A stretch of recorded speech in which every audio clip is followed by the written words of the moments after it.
ഈ ഒരു ക്ലാസ്സിലുണ്ടോ ഇതിനെ കുറിച്ച് അറിയാത്തത്? നമുക്ക് നല്ല ബാക്ടീരിയകളും നമ്മുടെ ശരീരത്തിൽ ഉണ്ട് എന്നുള്ളത് അറിയാത്തവരാരെങ്കിലും ഉണ്ടോ? എല്ലാവർക്കും അറിയോ? അറിയാം. വളരെ സന്തോഷം. അപ്പോ നമുക്ക് അങ്ങനെ അറിയാമെങ്കിലും നമുക്ക് അതിന്റെ ഒരു ഇമ്പോർട്ടൻസ് ഇപ്പോഴും നമ്മൾ മനസ്സിലാക്കിയിട്ടില്ല. ഞാൻ പോലും എല്ലാ ദിവസവും പുതിയതായ കാര്യങ്ങൾ പഠിച്ചുകൊണ്ടിരിക്കുകയാണ് ഈ ഒരു ബാക്ടീരിയനെ കുറിച്ച്. കാരണം ശാസ്ത്രലോകം തന്നെ ഇപ്പൊ പുതിയ പുതിയ കാര്യങ്ങൾ പഠിച്ചുകൊണ്ടിരിക്കുകയാണ്. ഇപ്പോ നമ്മൾ നോക്കുകയാണെങ്കിൽ ഫസ്റ്റ് നമ്മൾ ബേസിക് ആയിട്ടുള്ള കാര്യങ്ങൾ നോക്കാം. നമുക്ക് നമ്മുടെ ശരീരത്തിലെ കോശങ്ങൾ എന്ന് പറയുന്നത് തന്നെ വെറും 30 ട്രില്യൺ ഉള്ളൂ. അതിനേക്കാളും ഒരു 10 ട്രില്യൺ കൂടുതലാണ് ബാക്ടീരിയൽ നമുക്ക് നല്ലത് ചെയ്യുന്ന ബാക്ടീരിയയുടെ കണക്ക്. 40 ട്രില്യൺ ഉണ്ട് നമ്മുടെ ശരീരത്തിനുള്ളിൽ. അപ്പോൾ നമ്മുടെ ശരീരം നമുക്ക് ചെയ്യുന്ന പോലെ തന്നെ ഓരോ കോശങ്ങളും പലതരത്തിലുള്ള എൻസൈംസ് ഉണ്ടാക്കുന്നുണ്ട്, ഹോർമോൺസ് ഉണ്ടാക്കുന്നുണ്ട്, കെമിക്കൽസ് ഉണ്ടാക്കുന്നുണ്ട്. ഇതൊക്കെ എന്തിനാണ്? നമ്മുടെ ശരീരത്തിന്റെ ഒരു വളർച്ചക്കും അല്ലെങ്കിൽ നിലനിൽപ്പിനും ഒക്കെ വേണ്ടിയിട്ട് ചെയ്യുന്ന കാര്യങ്ങളാണ്. നമ്മളെന്ന് പറയുന്ന ആ ഒരു യൂണിറ്റിന് പല കാര്യങ്ങളും കൊടുത്ത് സഹായിക്കുന്ന ഒരു കാര്യങ്ങളാണ്. ഇതേപോലെ തന്നെയാണ് ഈ ബാക്ടീരിയകളും ചെയ്യുന്നത്. ഈ ബാക്ടീരിയകള് നമ്മൾ ആ ഒരു ബാക്ടീരിയക്ക് നല്ല ഒരു സേഫ് ആയിട്ടുള്ള ഒരു എൻവയറമെന്റ് നമ്മുടെ ശരീരം കൊടുക്കുകയാണ്. അപ്പൊ അതിന് പകരമായിട്ട് നമ്മുടെ ശരീരത്തിന് പലതരത്തിലുള്ള ഗുണങ്ങളാണ് ചെയ്യുന്നത്. അതിൽ പ്രധാനപ്പെട്ട് നമുക്ക് പ്രധാനമായും അറിയുന്ന 5 മേജർ ആൻഡ് മൈനർ ന്യൂട്രിയൻസ് ആണ്. ഒന്ന് കാർബോഹൈഡ്രേറ്റ്സ്, മറ്റൊന്ന് ഫാറ്റ്സ്, കൊഴുപ്പ്, പ്രോട്ടീൻസ്, മിനറൽസ്, വിറ്റമിൻസ്. ഇത്രയും കാര്യങ്ങളാണ് നമ്മൾ കൂടുതലും നമുക്ക് അറിയുന്ന ഒരു കാര്യങ്ങൾ അല്ലെ. പക്ഷെ ഇതിൽ പെടാത്ത പുതിയ പുതിയ ന്യൂട്രിയൻസ് ശാസ്ത്രലോകം കണ്ടുപിടിച്ചുകൊണ്ടിരിക്കുകയാണ്. എന്ന് വെച്ചാൽ ഈ പറഞ്ഞ ന്യൂട്രിയൻസ്, ഈ പറഞ്ഞ പോഷകങ്ങൾ നമ്മുടെ ശരീരത്തിന് തരുന്ന ഗുണങ്ങൾ പോലെ തന്നെ മറ്റൊരു പോഷകങ്ങൾക്കും തരാൻ പറ്റാത്ത പല ബെനിഫിറ്റ്സും നമ്മുടെ ഈ പറയുന്ന ബാക്ടീരിയകൾ നമുക്ക് പുതിയതായിട്ട് തരുന്നുണ്ട് എന്നുള്ള പല പ്രത്യേകതരം ന്യൂട്രിയൻസ് അവർ തരുന്നുണ്ട്. അപ്പോ ഇത് എത്രത്തോളം എന്ന് വെച്ചാൽ നമ്മുടെ ശരീരം കൺട്രോൾ ചെയ്യുന്നത് നമ്മുടെ ശരീരത്തിലെ ഏതൊരു അവയവാണ്? ഇതെല്ലാം നമ്മളെ കൺട്രോൾ ചെയ്യുന്നത് ആരാണ്? ബ്രെയിൻ ആണ് അല്ലെ.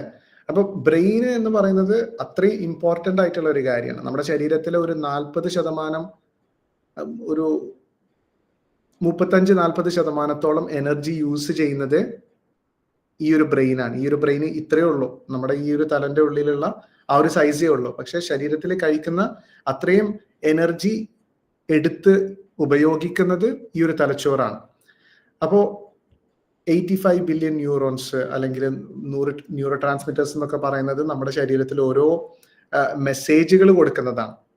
എന്തൊക്കെ ചെയ്യണം അല്ലെങ്കിൽ എന്തൊക്കെ നടക്കണം എന്നുള്ളതൊക്കെ കൺട്രോൾ ചെയ്യുന്ന കൺട്രോൾ റൂമാണ് ഈ ബ്രെയിൻ എന്ന് പറയുന്നത്. പക്ഷെ ഈ പറയുന്ന അതേ കാര്യങ്ങൾ തന്നെ നമ്മുടെ എവിടെയും ഉണ്ട്. ബ്രെയിനിൽ ഉണ്ടാവേണ്ട പല കാര്യങ്ങളും നമ്മുടെ എന്തിനുള്ളിലുണ്ട് എന്നാണ് ഇപ്പോൾ ശാസ്ത്രം കണ്ടുപിടിച്ചിരിക്കുന്നത്? വയറിനുള്ളില്, നമ്മളെ ഗട്ട് എന്നാണ് പറയാം.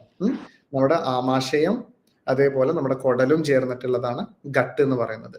അപ്പോൾ ഗട്ടിനുള്ള ഉള്ളിലും ഇത്രയും തന്നെ അല്ലെങ്കിൽ അത്രയും തന്നെ എത്തിയില്ലെങ്കിലും ഒരു ശതമാനം വരെ ഈ പറയുന്ന ബ്രെയിനിൽ ഉണ്ടാവേണ്ട കാര്യങ്ങൾ തന്നെ ഗട്ടിൽ നിന്ന് ഉണ്ടാവുന്നുണ്ട്. പ്രത്യേകിച്ച് ഇപ്പൊ സെറട്ടോണിൻ എന്ന് പറയുന്ന ഒരു ഹോർമോണാണ് ഏറ്റവും കൂടുതൽ ഇപ്പോൾ ഇതിൽ നിന്ന് നമുക്ക്. സെറട്ടോണിൻ എന്ന് പറയുന്നത് ഹാപ്പി ഹോർമോണാണ്, പലവരും കേട്ടിട്ടുണ്ടാവും. അത് ഇപ്പൊ നമ്മൾ മനസ്സിലാക്കുന്നത് 90% നമ്മുടെ കുടലിൽ നിന്ന് തന്നെയാണ് ഉണ്ടാക്കുന്നത് എന്നുള്ളതാണ്. മാത്രമല്ല ഈ പറയുന്ന ഏറ്റവും കൂടുതൽ നമ്മുടെ ബ്രെയിനിന് കണക്ഷൻ ഉള്ളത് നമ്മുടെ കുടലുമായിട്ടാണ് എന്നുള്ളതാണ് അതിൻ്റെ ഒരു ഫാക്ട്. എൻറ്ററിക് നെർവസ് സിസ്റ്റം എന്ന് പറയുന്ന ഒരു ഞരമ്പുകൾ വെച്ച് അത്രയും കണക്റ്റഡ് ആണ്. നിങ്ങൾക്ക് ഈ ഒരു ചിത്രം കാണുന്നുണ്ടോ? എല്ലാവർക്കും ഷെയർ ചെയ്തിട്ടുള്ള സ്ക്രീൻ കാണുന്നുണ്ടോ? അപ്പൊ ബ്രെയിനും അതേപോലെ നമ്മുടെ ഗട്ടും കണക്റ്റഡ് ആണ്. അപ്പൊ ഇത് കണക്റ്റഡ് എന്ന് പറയുന്നത് നമ്മുടെ ബാക്ടീരിയകള് ഉണ്ടാക്കുന്ന കെമിക്കൽസ്, ഈ കെമിക്കൽസ് നമ്മുടെ ശരീരം തന്നെ അതിനെ ഇലക്ട്രിക് സിഗ്നൽസ് ആയിട്ട് കൺവേർട്ട് ചെയ്യും. എന്ന് വെച്ചാൽ ഇത് ഉണ്ടാക്കുന്ന ഒരു കെമിക്കലിനെ ഒരു കറന്റ് രൂപത്തിലോട്ട് ട്രാൻസ്ലേറ്റ് ചെയ്തിട്ടാണ് പലപ്പോഴും നമ്മുടെ ബ്രെയിനിനോട്ട് മെസ്സേജ് കൊടുക്കുന്നത്, എന്ത് ചെയ്യണം അല്ലെങ്കിൽ എന്ത് നടക്കണം എന്നുള്ളതൊക്കെ. നമ്മുടെ ഇമ്മ്യൂണിറ്റി, നമ്മുടെ രോഗപ്രതിരോധ ശേഷിയൊക്കെ പ്രധാനമായും കൺട്രോൾ ചെയ്യുന്നത് ഈ പറയുന്ന കുടലിലുള്ള ബാക്ടീരിയകൾ തന്നെയാണ്. അതുകൊണ്ടാണ് നല്ല ബാക്ടീരിയകൾ ഇല്ലെങ്കിൽ വാതരോഗങ്ങൾ പെട്ടെന്ന് വരുന്നത്. വാതരോഗങ്ങളോ അല്ലെങ്കിൽ ഇൻഫെക്ഷൻസോ അല്ലെങ്കിൽ അലർജികൾ ഒക്കെ കൂടുതലും വരുന്നത് ഈ ഒരു ബാക്ടീരിയൽ ഡിസ്പ്ലേസ്മെന്റ് ഉണ്ടാവുന്ന സമയത്താണ്. ഇതൊരു കാട് പോലെയാണ്. അതിനുള്ളിൽ തന്നെ ഒരു ഈക്കോസിസ്റ്റം ഉണ്ട്. ഈക്കോസിസ്റ്റം എന്ന് പറഞ്ഞത് എല്ലാവർക്കും അറിയില്ലേ? നമ്മൾ ചെറിയ വയസ്സിൽ പഠിച്ചിട്ടുള്ളതാണ്. കടലിലെ ഈക്കോസിസ്റ്റം അല്ലെങ്കിൽ കരയിലെ ഈക്കോസിസ്റ്റം അല്ലെ? ഓരോന്നും അതിൻ്റെതായിട്ടുള്ള അളവിൽ ഉണ്ടാവണം. ഓരോ മരങ്ങളാണെങ്കിലും ചെടികളാണെങ്കിലും. ഇപ്പോ കടലില് സ്രാവുകൾ മാത്രമാണ് ഉള്ളതെങ്കിൽ ആ ഒരു ഈക്കോസിസ്റ്റം ബാലൻസ് ആണോ?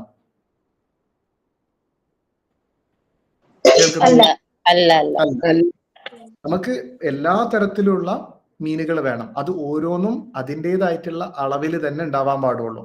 ഇപ്പൊ നമ്മുടെ ശരീരത്തിലും അതേപോലെ തന്നെ വൈറസുകളാണെങ്കിലും ബാക്ടീരിയകളാണെങ്കിലും അല്ലെങ്കിൽ ഫംഗസ് ആണെങ്കിലും പൂപ്പലാണെങ്കിലും അല്ലെങ്കിൽ കുറച്ച് പാരസൈറ്റ്സോ വിരകൾ പോലും നമ്മുടെ ശരീരത്തിന് നല്ലത് ചെയ്യുന്ന കൂട്ടത്തിലുണ്ട്. അപ്പൊ ഈ പറഞ്ഞതിൽ തന്നെ ലക്ഷക്കണക്കിന് മറ്റ് സ്പീഷീസ് ഉണ്ട് എന്ന് പറയുമ്പോൾ, നമ്മളിപ്പോ മീൻ എന്ന് പറയുമ്പോൾ മീനിലെ തന്നെ ആയിരക്കണക്കിന് വ്യത്യസ്തമായ മീനുകളുണ്ട് അല്ലെ? അതേപോലെ തന്നെ ലക്ഷക്കണക്കിന് ബാക്ടീരിയകൾ തന്നെ ലക്ഷക്കണക്കിന് വ്യത്യസ്തമായ ബാക്ടീരിയകളുണ്ട്. ഓരോന്നും ഓരോ തരത്തിലും നമുക്ക് പ്രത്യേക തരം കെമിക്കൽസോ അല്ലെങ്കിൽ ന്യൂട്രിയൻസോ അല്ലെങ്കിൽ ഹോർമോൺസോ ഒക്കെ തരുന്ന പ്രത്യേക തരം ബാക്ടീരിയകളുണ്ട്. അപ്പൊ ഇതിന്റെ ഒരു കാര്യം,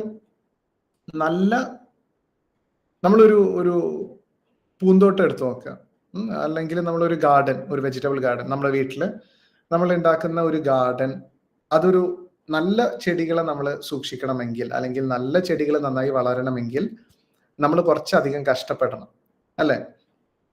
നമ്മൾ നന്നായിട്ട് അതിന് വളം ഇട്ട് കൊടുക്കണം, അല്ലെങ്കിൽ നല്ല മണ്ണ് ഉണ്ടാവണം, നല്ല കറക്റ്റ് ആയിട്ടുള്ള വെയിൽ കൂടാനും പാടില്ല കുറയാനും പാടില്ല, അല്ലെങ്കിൽ വെള്ളം നനയ്ക്കുകയാണെങ്കിലും കൂടാനും കുറയാനൊന്നും പാടില്ല. അപ്പൊ കുറച്ച് നമ്മൾ കഷ്ടപ്പെട്ടിട്ടാണ് നല്ല ചെടികൾ നമ്മൾ വളർത്തിയെടുക്കുന്നത് അല്ലെ? അങ്ങനെ ഗാർഡനിങ് ചെയ്യുന്ന ആരെങ്കിലും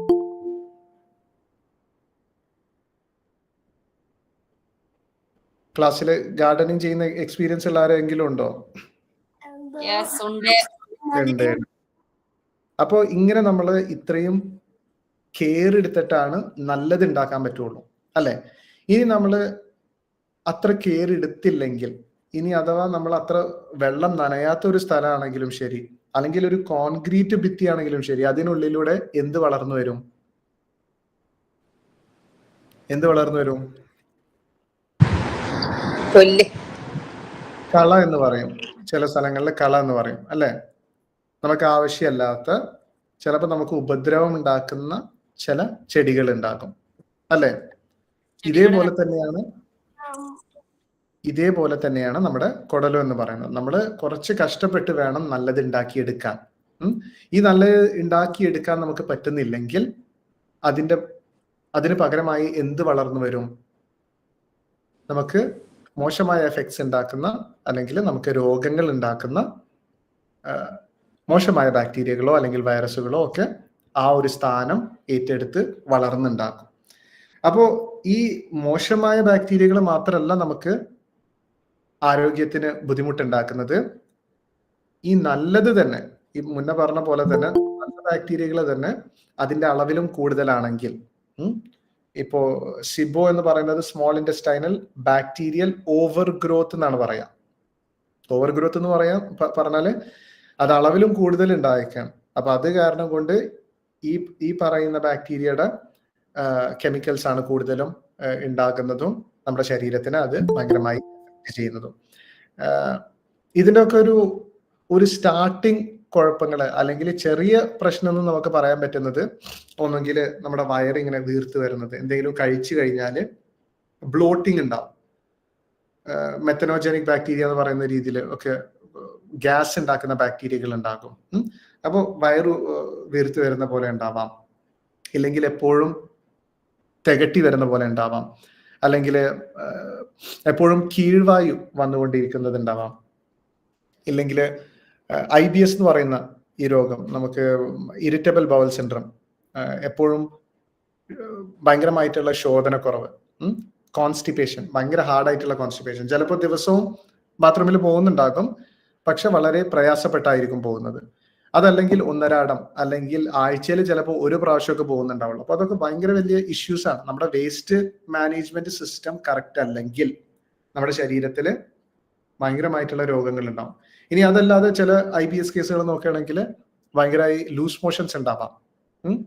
ഈ ലൂസ് മോഷൻസിൽ തന്നെ ചിലപ്പോൾ ഒരു ദിവസം തന്നെ 10-15 പ്രാവശ്യം പോകുന്നവരും ഉണ്ടാവാം. ഇതിലൂടെ കഫവും അല്ലെങ്കിൽ രക്തവും ചേർന്നൊക്കെ പോകുന്നവരുണ്ടാവാം. അപ്പോൾ ഇങ്ങനെയുള്ള ഇഷ്യൂസ് കാണുന്നതാണ് IBS. ഇത് അതിന്റെ ഒരു സ്റ്റാർട്ടിങ് സ്റ്റേജ് ആണ്. അല്ലെങ്കിൽ ചെറിയ ഈ ബുദ്ധിമുട്ട് തന്നെ വളരെ അധികം പിന്നെ കഠിനമായുള്ള പേഷ്യൻസ് ഉണ്ട്. പക്ഷെ ഇത് ഇനിയും കൂടുതലാവുകയാണെങ്കിൽ അലർജികൾ ഉണ്ടാവാം, ആർട്ടിക്കേരിയ പോലെ, നമുക്ക് വായും മുഖമൊക്കെ വീർത്ത് വരുന്ന പോലെ ഏതെങ്കിലും കഴിച്ചു കഴിഞ്ഞാൽ, അല്ലെങ്കിൽ ഭയങ്കരമായിട്ട് ചൊറിച്ചിലുണ്ടാവും, എക്സിമ ഉണ്ടാവും, അല്ലെങ്കിൽ ആസ്മ ഉണ്ടാവാം, അല്ലെങ്കിൽ വാതരോഗങ്ങൾ, ആമവാദം, റുമറ്റോയിഡ് ആർത്രൈറ്റിസ് ഉണ്ടാവാം, SLE ഉണ്ടാവാം. ഇതുപോലെയുള്ള രോഗങ്ങൾ ഒക്കെ ഇതിനൊക്കെ പ്രധാനമായും കാരണമാകുന്നത് ഈ പറയുന്ന ബാക്ടീരിയകളുടെ ഒരു ഇൻബാലൻസും അതിന്റെ കെമിക്കൽസ് അല്ലെങ്കിൽ ന്യൂറോടോക്സിസിറ്റി എന്ന് പറയും. അപ്പോൾ പ്രധാനമായും നമ്മൾ നോക്കേണ്ടത് ഈ ഒരു ഈ ബാക്ടീരിയനെ നമ്മൾ പറയുന്നത് പ്രോബയോട്ടിക്സ് ആണ്. പ്രോബയോട്ടിക്സ്. അപ്പൊ പ്രോബയോട്ടിക്സിന് നമ്മൾ ഫുഡായി കൊടുക്കുന്നതിന്റെ പേരാണ് പ്രീബയോട്ടിക്സ്. പ്രോബയോട്ടിക്സ് എന്ന് പറയുന്നത് നല്ല ബാക്ടീരിയ. ഈ നല്ല ബാക്ടീരിയ നമുക്ക് അറിയാം, തൈരിൽ നിന്ന് കിട്ടും, അല്ലെങ്കിൽ സോർക്രോട്ട് എന്ന് പറയും, ക്യാബേജ് പുളിപ്പിച്ചിട്ടുള്ളത്, വിനാഗിരിയിലോ അല്ലെങ്കിൽ ഉപ്പിലിട്ടിട്ടോ പുളിപ്പിച്ച് ഉണ്ടാക്കുന്നതിലും നല്ല ബാക്ടീരിയകൾ ഉണ്ടാവും. അപ്പോൾ അതിൽ നിന്ന് ഡയറക്റ്റ് ആയിട്ട് എടുക്കുന്നത് പ്രോബയോട്ടിക്സ് എന്ന് പറയാം. ഇനി പ്രീബയോട്ടിക്സ് എന്ന് പറയുന്നത് ഫൈബർ ആണ്. നമ്മൾ ഫൈബർ ഉള്ള ഫുഡുകൾ മെയിനായി നമ്മൾ എന്തിനാണ് കഴിക്കുന്നത്?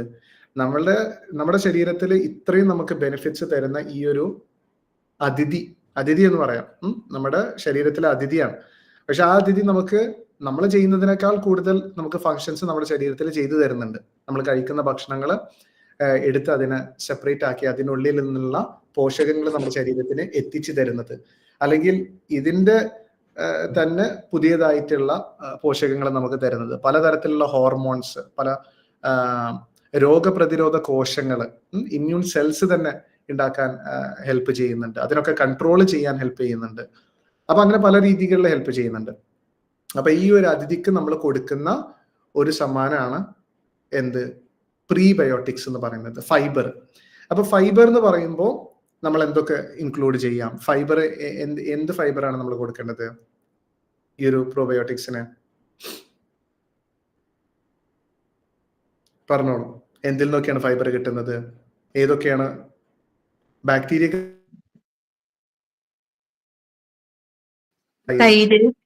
ഫൈബേഴ്സ്? എല്ലാവർക്കും കേൾക്കുന്ന പറ്റുന്നാവുന്നുണ്ട്. പ്രോബയോട്ടിക്സ് ആണ്. തൈരിനുള്ളിൽ ബാക്ടീരിയ ആണ് ഉണ്ടാവുക. ഈ ബാക്ടീരിയക്ക് കൊടുക്കാൻ പറ്റുന്ന ഫൈബർ ഏതിലാണ് ഉണ്ടാവുക?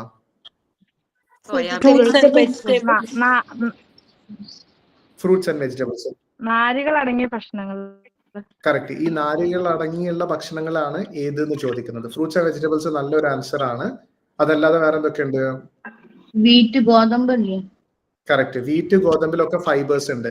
പക്ഷെ ഈ ഫൈബേഴ്സ് നമുക്ക് ഇതിന് കൊടുക്കാൻ പറ്റുന്നതാണോ? ഈ ബാക്ടീരിയക്ക് കൊടുക്കാൻ പറ്റുന്ന ഫൈബേഴ്സ് ആണോ ഗോതമ്പിലുള്ളത്? അല്ല. എന്തുകൊണ്ട്?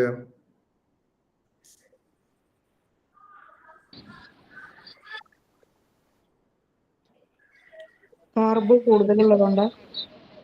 എന്തുകൊണ്ടാണ്? ഷുഗർ ഉള്ളതുകൊണ്ടാ? ഷുഗർ ഉള്ളത് അത് വേറെ തന്നെ ഒരു കാര്യമാണ്. പക്ഷെ ഈ ഫൈബർ കൊടുക്കാൻ പറ്റില്ല. എന്തുകൊണ്ടാണ്? ഗ്ലൂട്ടൻ കൂടുതലുള്ളത് കൊണ്ടല്ലേ? ഗ്ലൂട്ടൻ ഉള്ളത് വേറെ കാര്യം, ഷുഗർ ഉള്ളത് വേറെ കാര്യം. കാർബ് ഉള്ളത് കൊണ്ടാണ്. കാർബൺ അടങ്ങിയത് അല്ല. അപ്പോ ഇതിന്റെ ഒരു പ്രധാന കാരണം എന്ന് പറഞ്ഞാല് ഇൻസോളിബിൾ ഫൈബേഴ്സ് ആണ്. ജലാംശത്തില് അലിയാത്ത ഫൈബേഴ്സ് ആണ്. കാർബൺ അടങ്ങിയതോ? ബാക്ടീരിയകൾക്ക് നമുക്ക് കൊടുക്കാൻ പറ്റുന്നത് ഏതാണ്? സോളിബിൾ ഫൈബേഴ്സ് ആണ്. മനസ്സിലാവുന്നുണ്ടോ? ഓക്കെ. സോളിബിൾ ഫൈബേഴ്സ് ആണ് ഏറ്റവും കൂടുതൽ വെജിറ്റബിൾസിലും ഫ്രൂട്ട്സിലും ഉള്ളത്. അതിൽ തന്നെ ഓരോ വെജിറ്റബിൾ എടുത്ത് നോക്കുമ്പോഴും ഓരോ ഫ്രൂട്ട് എടുത്ത് നോക്കുമ്പോഴും വ്യത്യസ്തമായുള്ള ഫൈബേഴ്സ് ആണ്. സോളിബിൾ ഫൈബേഴ്സിൽ തന്നെ വ്യത്യസ്തമായ പ്രോപ്പർട്ടീസ് ഉള്ള സോളിബിൾ ഫൈബേഴ്സ് ആണ് കൂടുതലുള്ളത്. അപ്പോൾ ഇതിൻ്റെ ഒരു പ്രധാന ഉദ്ദേശം എന്ന് പറയുന്നത്, നമ്മൾ അതിൻ്റെ ഒരു ബെനിഫിറ്റ് എന്താണെന്ന് ചോദിച്ചു കഴിഞ്ഞാൽ, നമ്മുടെ ശരീരം, നമ്മുടെ കുടല് ഇത്രയും നീളത്തിൽ കിടക്കുന്ന ഒരു കാര്യമാണ് അല്ലെ? ഒരു 5 മീറ്ററോ അതിലോ കൂടുതലുണ്ട്, നല്ല കൂടുതലുണ്ട്. അപ്പൊ അത്രയും നീളത്തിൽ നമുക്ക് എന്ത് വേണം? നമുക്ക് അത്രയും അധികം ബാക്ടീരിയൽ കോളനീസ് ഉണ്ടാക്കണം. ഇപ്പോൾ നമ്മളൊരു ഉദാഹരണത്തിന് ഒരു ആപ്പിൾ എടുക്കുകയാണ്. ഈ ആപ്പിളില് പെക്റ്റിൻ എന്നാണ്ട് പറയുന്ന സോളിബിൾ ഫൈബർ ആണ് ഉള്ളതെന്നാണ് എൻ്റെ ഒരു വിശ്വാസം. അതല്ലാതെയും മറ്റതും ഉണ്ട്, പക്ഷെ കൂടുതലും പെക്റ്റിൻ ആണെന്നാണ് തോന്നുന്നത്. അപ്പോൾ ആ ഒരു സോളിബിൾ ഫൈബർ കഴിക്കുകയാണെങ്കിൽ, ഇപ്പൊ ഉദാഹരണത്തിന് ഈ പെക്റ്റിൻ എന്ന് പറയുന്നത് 2 മണിക്കൂറിനുള്ളിൽ ഡൈജസ്റ്റ് ആയി കിട്ടും. അപ്പോൾ അങ്ങനെ 2 മണിക്കൂറിൽ ഡൈജസ്റ്റ് ആകുന്നുണ്ടെങ്കിൽ ഇത് നമ്മൾ കഴിച്ച് ഈ ഒരു ഭാഗത്ത് എത്തുമ്പോഴേക്കും എന്തായി മാറും? ഇത് അവിടെയുള്ള ബാക്ടീരിയകൾക്കൊക്കെ ഫുഡായി മാറി കഴിഞ്ഞിട്ടുണ്ടാവും. അപ്പൊ അങ്ങനെ പോവുകയാണെങ്കിൽ നമ്മൾ ഒരു വേരി ആയിട്ടുള്ള പാറ്റേൺ ഇല്ലാതെ കുറച്ച് ഒരു സെയിം ടൈപ്പിലുള്ള വെജിറ്റബിൾ മാത്രമാണ് എടുക്കുന്നത്, അല്ലെങ്കിൽ അങ്ങനെ എടുക്കുന്ന സമയത്ത് എന്ത് സംഭവിക്കും? നമ്മുടെ കുടലില് ഉടനീളം എന്ത് സംഭവിക്കില്ല? ഈ ഒരു ഓവർ ഗ്രോത്ത് ഉണ്ടാവില്ല. ഞാൻ പറയുന്നത് മനസ്സിലാവുന്നുണ്ടോ? ഒരു ഭാഗത്തിലോട്ട് മാത്രമായി ചുരുങ്ങി പോകും നമുക്ക് നല്ല ബാക്ടീരിയകളുടെ എണ്ണം എന്ന് പറയുന്നത്. എല്ലാവർക്കും മനസ്സിലാവുന്നുണ്ടോ? അപ്പൊ നമ്മള് വ്യത്യസ്തമായ സോളിബിൾ ഫൈബേഴ്സ് കഴിക്കും തോറും എന്ത് സംഭവിക്കും? 4 മണിക്കൂറിൽ ഡൈജസ്റ്റ് ആകുന്നത് ഉണ്ടാവാം, 6 മണിക്കൂറിൽ ഡൈജസ്റ്റ് ആകുന്നത് ഉണ്ടാവാം, 10 മണിക്കൂറിൽ ഡൈജസ്റ്റ് ആകുന്നത് ഉണ്ടാവാം. അപ്പോൾ ഇവിടെയുള്ള ഈ എത്രയും നമ്മുടെ ആ ഒരു ലെങ്ത് മുഴുവൻ അത്രയും അധികം നമുക്ക് ബാക്ടീരിയൽ കോളനീസിനെ നമുക്ക് വളർത്തിയെടുക്കാൻ പറ്റും. വളർത്തിയെടുത്തു കഴിഞ്ഞാൽ ഇതിന്റെ ഒക്കെ ഗുണം ആർക്കാണ് കിട്ടുന്നത്? നമുക്ക് തന്നെയാണ് കിട്ടുന്നത്. അപ്പൊ അതുകൊണ്ടാണ് എപ്പോഴും പച്ചക്കറികൾ, പ്രത്യേകിച്ച് പച്ചക്കറികൾ, വ്യത്യസ്തമായ പച്ചക്കറികൾ നമ്മൾ ഡിഫറെന്റ് ആയിട്ട് തന്നെ യൂസ് ചെയ്യണം എന്ന് പറയുന്നത്. ഏതെങ്കിലും ഒന്ന് ആയതുകൊണ്ട് അത് മാത്രം ഉപയോഗിക്കാതെ ഡിഫറെന്റ് ആയിട്ടുള്ള വെജിറ്റബിൾസ് ധാരാളമായി നിങ്ങളുടെ ഡയറ്റിൽ യൂസ് ചെയ്യണം എന്ന് പറയുന്നത്.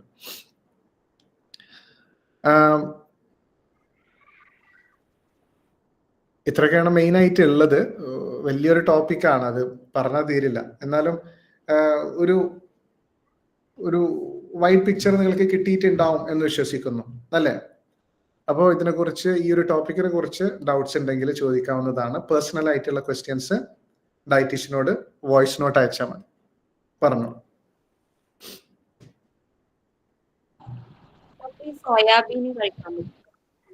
സോയാബീൻ എന്ന് പറയുന്നത് അതൊരു വേസ്റ്റ് ആയിട്ടാണ് ഞാൻ കണക്കാക്കുന്നത്. ന്യൂട്രീഷണലി വലിയൊരു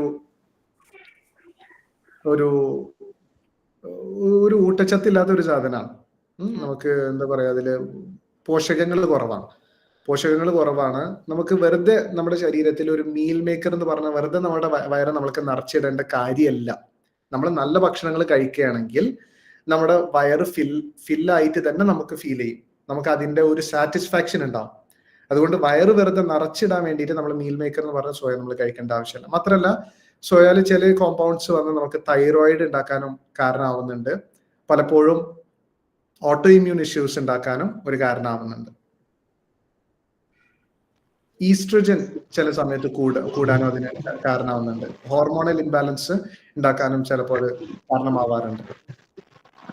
സർ, ഈ വേവിച്ച പച്ചക്കറികളാണ് കൂടുതൽ നല്ലത് എന്ന് പറയുന്നതുകൊണ്ടാണ്. സാലഡിനെക്കാട്ടും നല്ലത് വേവിച്ചിട്ടാണ് കഴിക്കേണ്ടത്. അതാണ് നമുക്ക് പിന്നെ പല സമയങ്ങളിലും ഇപ്പൊ ക്യാബേജ് എടുത്ത് നോക്കുകയാണെങ്കിൽ അതിലൊരു കോമ്പൗണ്ട് ഉണ്ട്. ഈ കോമ്പൗണ്ട് നമ്മുടെ തൈറോയിഡ് ഫംഗ്ഷനെ ഭയങ്കരമായിട്ട് കൂട്ടുകയും ചില സമയത്ത് ഹൈപ്പർ തൈറോയിഡ് ഉണ്ടാവാനും കാരണമാവുന്ന, അല്ലെങ്കിൽ ഗോയിറ്റർ ഉണ്ടാവുന്ന, ഇവിടെ നൊഡ്യൂൾസ് ഉണ്ടാവാനുള്ള ഒരു കാരണമായി മാറുന്ന ഒരു കാര്യമാണ്. പക്ഷെ അത് നമ്മൾ വേവിച്ച് കഴിയുന്ന സമയത്ത് നേരെ തിരിച്ചാണ്. തൈറോയിഡ് ഉണ്ടെങ്കിൽ അതിനെ സഹായിക്കുന്ന രീതിയിലാണ്, എന്ന് വെച്ചാൽ ഹോർമോണൽ ഇംബാലൻസ് ഉണ്ടെങ്കിൽ അതിനെ പിന്നെ റെഗുലേറ്റ് ചെയ്യാൻ ഹെൽപ്പ് ചെയ്യുന്ന ഒരു കാര്യമായിട്ട് മാറാറുണ്ട്. അതേപോലെ തന്നെയാണ് ഓരോ പച്ചക്കറികളും. അപ്പൊ അത് നമ്മൾ വേവിക്കും തോറും നമുക്ക് അതിന്റെ ഒരു ഓപ്ഷൻസ് നമുക്ക് കൂടുകയാണ്. നമ്മളിപ്പോ പച്ചയായി കഴിക്കാൻ നോക്കുകയാണെങ്കിൽ ക്യൂക്കമ്പർ പറ്റും, അല്ലെങ്കിൽ ക്യാരറ്റ് പറ്റും, അല്ലെങ്കിൽ പിന്നെ ക്യാബേജ് പറ്റും. വളരെ ലിമിറ്റഡ് ആയിട്ടുള്ള ഓപ്ഷൻസ് ആണ് നമുക്കുള്ളത്. നമ്മൾ ശരിക്കും പച്ചക്കറികൾ അത്രയും അധികം ഉണ്ട് അല്ലെ. നമ്മളൊരു പച്ചക്കറി കടയിൽ പോയി നോക്കി കഴിഞ്ഞാൽ നമുക്കറിയാം, പേരറിയാതെ തന്നെ എത്രയോ വെറൈറ്റീസ് ഉണ്ടാവും. അപ്പൊ അതൊക്കെ നമുക്ക് ഇൻക്ലൂഡ് ചെയ്യണമെങ്കിൽ ഏറ്റവും നല്ലത് വേവിച്ച് തന്നെ കഴിക്കുന്നതാണ്. വിനാഗിരിയിൽ ഇട്ട് വെച്ച സാധനങ്ങൾ നമുക്ക് ലെമൺ ആണെങ്കിലും ഇപ്പൊ നെല്ലിക്ക അതൊക്കെ വിനാഗിരിയിൽ ഇട്ട് വെച്ച് നമുക്ക് കഴിക്കാവോ? പക്ഷെ ഒരു ഡോക്ടർ ആരോ പറയുന്നിട്ട് വിനാഗിരി നമ്മുടെ ഉള്ളിലുള്ള വൈറ്റമിൻസിനെ അബ്സോർബ് ചെയ്യുന്ന സാധനമാണ്. വിനാഗിരിയിൽ ഇട്ട് വെച്ച സാധനങ്ങൾ കഴിക്കാതിരിക്കുന്നതാണ് നല്ലത്. അത് നല്ലതാണ് ചീത്തയാണെന്ന് പറയുന്നായിരുന്നു. നല്ലതാണ്, വിനാഗിരിയിൽ ഇട്ട് കഴിക്കുന്നത് നല്ലതാണ്. കാരണം ഈ പറഞ്ഞ പോലെ നമ്മുടെ കുടലിന്റെ ഒരു pH എന്ന് പറയുന്നത് ലോ pH ആണ്. ലോ pH എന്ന് പറഞ്ഞു കഴിഞ്ഞാൽ അസിഡിറ്റി കൂടുതലായിരിക്കും, ആസിഡ് എൻവയറമെന്റ് ആയിരിക്കും നമ്മുടെ കുടലില്.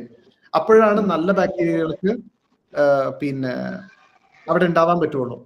ഇപ്പൊ ഒരു ഉദാഹരണം പറയുകയാണെങ്കിൽ, നിങ്ങൾ പിന്നെ ഒരു ഗ്ലാസ് വെള്ളം എടുക്കുക. ഒരു ഗ്ലാസ് വെള്ളം എടുത്തിട്ട് ഉള്ളിൽ ഒരു ക്യാരറ്റ് ഇട്ട് വെക്കുകയാണെങ്കിൽ ഒരു 2 ആഴ്ച കഴിഞ്ഞാൽ ഇതെന്താവും? ചീയും, ഫംഗസും ഭയങ്കര മോശമാവും അല്ലെ. ഇനി അതേസമയം നിങ്ങൾ ഈ ഒരു മറ്റൊരു ഗ്ലാസ് വെള്ളത്തിൽ നിങ്ങൾ ക്യാരറ്റ് ഇട്ട് വെച്ചു, അതേസമയം കുറച്ച് ഉപ്പും ഇട്ടു, കുറച്ച് വിനാഗിരിയും ഇട്ടു, കുറച്ച് മിളകും ഇട്ടു, എന്താവും? മാസങ്ങളോളം ഇരിക്കില്ലേ? മാസങ്ങളോളം ഇരിക്കും. ഈ മാസങ്ങളോളം ഇരിക്കുന്നത് എന്തുകൊണ്ടാണ്? ഇതിനുള്ളില് ഈ ഒരു ക്യാരറ്റിന്റെ മധുരിപ്പും നഷ്ടപ്പെട്ടിട്ടുണ്ടാവും അല്ലേ.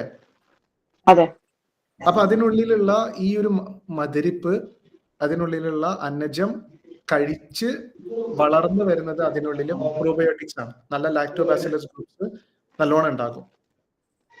അപ്പൊ ബാക്ടീരിയ നല്ലോണം ഉണ്ടാവും. നിങ്ങൾ ഉപ്പിലിട്ടതോ അല്ലെങ്കിൽ വിനാഗിരിയിലോ ഇട്ടതില് നല്ലോണം ബാക്ടീരിയകൾ ഉണ്ടാവും. നല്ലൊരു പ്രോബയോട്ടിക് സോഴ്സ് ആണത്. അതുകൊണ്ടാണ് വൈറ്റമിൻസിനെ അബ്സോർബ് ചെയ്യില്ല അല്ലെ. ഇല്ല, വൈറ്റമിൻസിനെ അബ്സോർബ് എനിക്കത് മനസ്സിലായില്ല. നിങ്ങൾ എന്താണ് പറഞ്ഞത് എനിക്ക് മനസ്സിലായില്ല. വിനാഗിരി വൈറ്റമിൻസിനെ അബ്സോർബ് ചെയ്യാന്ന് പറഞ്ഞാൽ നമ്മൾ അതിന്റെ കൂടെ കഴിക്കുന്നത് ഫുഡിൽ ഉണ്ടാകുന്ന വൈറ്റമിൻസ് നമ്മുടെ ശരീരത്തിന് കിട്ടാതെ പോവോ, അങ്ങനെ എന്തെങ്കിലും ഉണ്ടാവോ? ഇല്ല. നമ്മുടെ അബ്സോർപ്ഷൻ ഒന്നുകൂടെ നന്നാക്കും. നമ്മുടെ ശരീരത്തിന് എടുക്കാൻ പാകത്തിലാക്കും. ഒന്നുകൂടെ നന്നായി പിന്നെ ഫുഡിനൊക്കെ ബ്രേക്ക് ഡൗണിന് നന്നായി സഹായിക്കുകയും ചെയ്യും. നന്നായി പിന്നെ ഉടഞ്ഞാൽ മാത്രമാണ് നമ്മുടെ ശരീരത്തിന് അതിനുള്ളിൽ നിന്നുള്ള പോഷകങ്ങൾ പെട്ടെന്ന് അബ്സോർപ്ഷന് പറ്റുള്ളൂ. സാധാരണ വിനാഗിരിയാണ് ഉപയോഗിക്കണേ? ആപ്പിൾ സിഡർ വിനെഗർ ഉപയോഗിക്കാം, അതാണ് ഒന്നുകൂടെ നല്ലത്.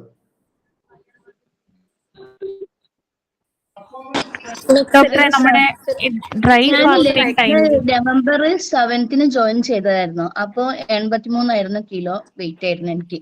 ഇപ്പൊ എന്റെ വെയിറ്റ് 82.9 അപ്പൊ തീരെ അങ്ങോട്ട് കുറഞ്ഞില്ല. അത് എന്തുകൊണ്ടാണ്? ചില സമയത്ത് രാവിലെ നോക്കുമ്പോ 81 ആയിരിക്കും, വൈകുന്നേരം നോക്കുമ്പോ 82. അപ്പൊ എനിക്കൊരു ടെൻഷൻ. ഏറ്റവും കൂടുതൽ ഡൈജഷൻ ഇഷ്യൂസ് ആണ്. അതിനുള്ള ഹോം റെമഡീസ് ചോദിച്ചാൽ ഡയറ്റീഷ്യനോട്. ആപ്പിൾ സിഡർ വിനാഗിരി ഞാൻ ഭക്ഷണത്തിന്റെ 5 മിനിറ്റ് മുന്നേ കുടിക്കുന്നുണ്ട് ഇപ്പൊ, ഡയറ്റീഷ്യൻ പറഞ്ഞിട്ട്. അപ്പോൾ എങ്ങനെ ഇത് വെയിറ്റ് കുറയാത്തത് എന്തുകൊണ്ടാണ്? എന്നിട്ട് മാറുന്നില്ലെങ്കിൽ നിങ്ങൾ പിന്നെ വിറ്റമിൻ ഡി കഴിക്കുക, മഗ്നീഷ്യം കഴിക്കുക, അതോടൊപ്പം തന്നെ കുറച്ച് കാലം ഫുഡുകൾ സൂപ്പ് രീതിയിൽ കഴിക്കുക. ഒന്നുകൂടെ നന്നായി പിന്നെ അബ്സോർപ്ഷൻ ആവാൻ വേണ്ടിയിട്ട് സൂപ്പ് രീതികളിൽ കഴിക്കുക. പറഞ്ഞു ഡ്രൈ ഫാസ്റ്റിങ്ങിനെ കുറിച്ച് മാഡം ചോദിച്ചു. പറഞ്ഞോളൂ അഖില മാഡം. ഡോക്ടർ, ഈ ഡ്രൈ ഫാസ്റ്റിംഗ് ടൈമിലെ ഇപ്പൊ നമ്മൾ കുക്ക് ചെയ്യുമ്പോഴൊക്കെ നമ്മൾ ടേസ്റ്റ് ഒക്കെ നോക്കത്തില്ല, ഉപ്പൊക്കെ നോക്കുന്നത് ബുദ്ധിമുട്ടാവോ? പറ്റുമോ? വളരെ കുറച്ചാണ്, എന്നാലും കുഴപ്പമില്ല. പക്ഷെ നിങ്ങള് കുഴപ്പമില്ല. മിക്സ്ഡ് ഫ്രൂട്ട് കഴിക്കരുത് എന്ന് പറഞ്ഞത് എന്തുകൊണ്ടാ സാറേ? ഏത് ഫ്രൂട്ട്സാണ്? മിക്സ്ഡ് ആയിട്ട് ഫ്രൂട്ട് കഴിക്കരുത് പറഞ്ഞത്. ഒരേ ടൈമിൽ ഒരേ ഫ്രൂട്ട് എന്ന് പറഞ്ഞാല് ഇപ്പൊ എല്ലാവരുടെയും ഒരു ധാരണ ഫ്രൂട്ടുകളാണ് ആരോഗ്യത്തിന്റെ ഏറ്റവും വലിയ പിന്നെ ഒരു എപ്പിറ്റോം അല്ലെങ്കിൽ ഒരു ഹയസ്റ്റ് പോയിന്റ് എന്നുള്ള ഒരു തെറ്റിദ്ധാരണ ഉണ്ട്. അപ്പൊ അത് ഒന്നാമത് അത് ഇല്ലാതാക്കാൻ വേണ്ടിയാണ്. രണ്ടാമത് അത് ശരിയല്ല. കാരണം ഫ്രൂട്ട്സ് ഇപ്പോ അത്രയും സെലക്റ്റീവ് ബ്രീഡ് ചെയ്തിട്ടുള്ളതാണ്. അതിന്റെ മധുരത്തിന് വേണ്ടി മാത്രം. ഇതിനുള്ളിലുള്ള മിനറൽ ഗുണത്തിനോ അല്ലെങ്കിൽ ഇതിനുള്ളിലുള്ള വിറ്റമിൻ ഗുണമോ നോക്കിയിട്ടല്ല എന്ത് ചെയ്തിട്ടുള്ളത്, ഈ പറയുന്ന സെലക്റ്റീവ് ബ്രീഡിങ് ചെയ്തിട്ടുള്ളത്. ഏറ്റവും മധുരമുള്ള ഓറഞ്ച് എടുത്തിട്ടാണ് ക്രോസ് ബ്രീഡ് ചെയ്തിട്ട് അടുത്ത വെറൈറ്റി ഉണ്ടാക്കിയിട്ടുള്ളത്. അപ്പൊ മധുരപ്പിന് വേണ്ടി ബ്രീഡ് ചെയ്ത് ഉണ്ടാക്കിയത് കൊണ്ട് തന്നെ ഇപ്പൊ ആദ്യം ഒരു 12% അടുത്ത് ഉണ്ടായിരുന്നുള്ളൂ മധുരം എന്ന് പറയുന്നത്. ഇപ്പോ ഒരു 40-50% മധുരം ഉണ്ട്. അതുകൊണ്ട് തന്നെ ഫ്രൂട്ട്സ് മാത്രം കഴിച്ച് അതൊരു ലിവറിനും നമുക്കൊരു ലോഡാണ്. കാരണം അതിനുള്ളിൽ അത് ഫ്രക്ടോസ് എന്ന് പറയുന്ന ഒരു തരത്തിലുള്ള മധുരമാണ്. ഈ ഫ്രക്ടോസ് എന്ന് പറയുന്നത് നമ്മുടെ ഫസ്റ്റ് എല്ലാം നമ്മുടെ ലിവറിൽ തന്നെയാണ് പോകുന്നത്. ലിവർ ഫസ്റ്റ് അതിനെ മാറ്റണം, ഗ്ലൂക്കോസ് ആക്കി മാറ്റണം, എന്നിട്ട് മാത്രമാണ് പറ്റുള്ളൂ. അപ്പൊ ലിവറിന് പെട്ടെന്നൊരു ലോഡാണ് അത്. അതുകൊണ്ടാണ് വേണ്ട എന്ന് പറയുന്നത്. ഡോക്ടർ, നമ്മൾ ഈ 13 hours ഫാസ്റ്റ് ചെയ്തിട്ട് ഫാസ്റ്റ് ബ്രേക്ക് ചെയ്യണവരെ വാട്ടർ തീരെ കഴിക്കാൻ പാടില്ല പറയുന്നു. How is it that? അത് നമ്മുടെ ബോഡിക്ക് അത് ഡീഹൈഡ്രേറ്റ് ചെയ്യോ? ഡീഹൈഡ്രേറ്റ് ആകില്ല. അത് നമ്മൾ അല്ലാത്ത സമയം നമ്മൾ ആംപിൾ അമൗണ്ട്സ് ഓഫ് വാട്ടർ നമ്മൾ കുടിക്കുന്നുണ്ട്. ആംപിൾ അമൗണ്ട്സ് ഓഫ് വാട്ടർ കുടിക്കുന്നുണ്ട് എന്ന് മാത്രമല്ല, നമ്മൾ അബ്സോർപ്ഷൻ നടക്കാൻ പറ്റുന്ന രീതിയിലാണ് നമ്മൾ അത് കുടിക്കുന്നതും. മാത്രമല്ല, നമ്മൾ ഇലക്ട്രോലൈറ്റ് ബാലൻസും നമ്മൾ കറക്റ്റ് ആക്കി വെച്ച് കഴിഞ്ഞാൽ നമ്മുടെ ശരീരത്തിൽ നിന്ന് ഡീഹൈഡ്രേഷൻ നടക്കില്ല. പ്രത്യേകിച്ച് നിങ്ങൾ വേറെ ഹെവി വർക്കൗട്ട്സോ കാര്യങ്ങളോ ഒന്നും ചെയ്യുന്നില്ലെങ്കിലും ഈ പറയുന്ന അമൗണ്ട് തന്നെ മതിയാകും. മാത്രമല്ല, നമ്മൾ ഫാസ്റ്റിംഗ് ചെയ്യുന്നതിന്റെ ഗുണം കിട്ടണമെങ്കിൽ അത് ആ ഒരു രീതിയിൽ ചെയ്താലാണ്. നമ്മൾ ഓട്ടോഫേജിനെ കുറിച്ചും ഫാസ്റ്റിങ്ങിനെ കുറിച്ചും എനിക്ക് നമ്മൾ കഴിഞ്ഞ ക്ലാസ് ആയിരുന്ന എന്നാണ് എന്റെ ഒരു ഓർമ്മ. I just joined recently. Day before yesterday join ചെയ്തത് ഞാൻ. ഓക്കെ മാഡം, കുഴപ്പമില്ല. ഡയറ്റീഷ്യനോട് കഴിഞ്ഞ ക്ലാസിന്റെ ലിങ്ക് ഒന്ന് ചോദിച്ചാൽ മതി. അപ്പൊ അതിൽ ഡീറ്റെയിൽഡ് ആയിട്ട് പറയുന്നുണ്ട് അതിനെക്കുറിച്ച്. Perfect. Okay fine. Okay, thank you. Hi sir. പറഞ്ഞോളൂ മാഡം. എനിക്ക് തൈറോയ്ഡ് ഓപ്പറേഷൻ കഴിഞ്ഞിട്ട് 11 വർഷമായി. ഞാനിപ്പം മെഡിസിൻ എടുക്കുന്നുണ്ട്, എൽട്രോക്സിൻ 100 mg. എനിക്ക് പാല് കുടിക്കുമ്പോഴത്തേക്ക് ബ്ലോട്ടിങ് ഉണ്ടാവാറുണ്ട്. ആൽമണ്ട് മിൽക്ക് കഴിക്കുന്നതിന് കുഴപ്പമുണ്ടോ? ആൽമണ്ട് മിൽക്ക് വേണ്ട, നിങ്ങള് തൈര് കഴിച്ചാൽ മതി. ആൽമണ്ട് മിൽക്ക് ആൽമണ്ട് മിൽക്ക് ആണെങ്കിൽ ഓക്കെ, നിങ്ങൾ വാങ്ങിച്ചിട്ട് കഴിക്കണം. കാരണം അതില് പ്യുവർ ആൽമണ്ട്സ് ആയിരിക്കില്ല. നല്ലോണം അതില് സീഡ് ഓയിൽസും അല്ലെങ്കിൽ മറ്റുള്ള ആർട്ടിഫിഷ്യൽ ഫ്ലേവറിങ് ഏജൻസും ഒക്കെയാണ് കൂടുതലും ചേർക്കുന്നത്. അപ്പൊ നിങ്ങൾ ആൽമണ്ട് മിൽക്ക് നിങ്ങൾ ഉണ്ടാക്കുകയാണെങ്കിൽ, നിങ്ങൾ സോക്ക് ചെയ്ത് നിങ്ങൾ തന്നെ മിക്സിയിൽ അടിച്ച് നിങ്ങൾ കുടിക്കുകയാണെങ്കിൽ ഓക്കെ. അതല്ലെങ്കിൽ ഏറ്റവും നല്ലത് നിങ്ങൾ തൈര് അല്ലെങ്കിൽ ചീസ് അല്ലെങ്കിൽ പിന്നെ അങ്ങനെയുള്ള മിൽക്കിന്റെ പ്രൊഡക്ട്സ് നിങ്ങൾക്ക് യൂസ് ചെയ്യാവുന്നതാണ്. അപ്പൊ എന്തായാലും താങ്ക് യു എവ്രി വൺ. വളരെ നല്ല ക്വസ്റ്റ്യൻസ് ആണ് ചോദിച്ചിട്ടുണ്ടായിരുന്നത്. ടൈം ഇല്ലാത്തത് കൊണ്ടാണ്. ഇനിയും നിങ്ങൾക്ക് ക്വസ്റ്റ്യൻസ് ഉണ്ടെങ്കിൽ ഡയറ്റീഷ്യന്റെ അടുത്ത് ഒന്ന് വോയിസ് നോട്ട് അയക്കൊന്നില്ല ഞാൻ അല്ലെങ്കിൽ മറ്റ് ഡോക്ടേഴ്സ് അതിന് ഉത്തരം നൽകുന്നതാണ്. അപ്പൊ താങ്ക് യു എവ്രി വൺ. നിങ്ങൾ ഇത്രയും ഇൻട്രസ്റ്റഡ് ആയിട്ട് നിങ്ങളുടെ ശരീരത്തിലും നിങ്ങളുടെ ആരോഗ്യത്തിലും ഇത്രയും ഇൻട്രസ്റ്റ് കാണിക്കുന്നതിൽ വളരെയധികം സന്തോഷമുണ്ട്. അപ്പൊ ഈ ഒരു പഠനം എപ്പോഴും നിലനിർത്തുക. Thank you every one. Take care. Good night.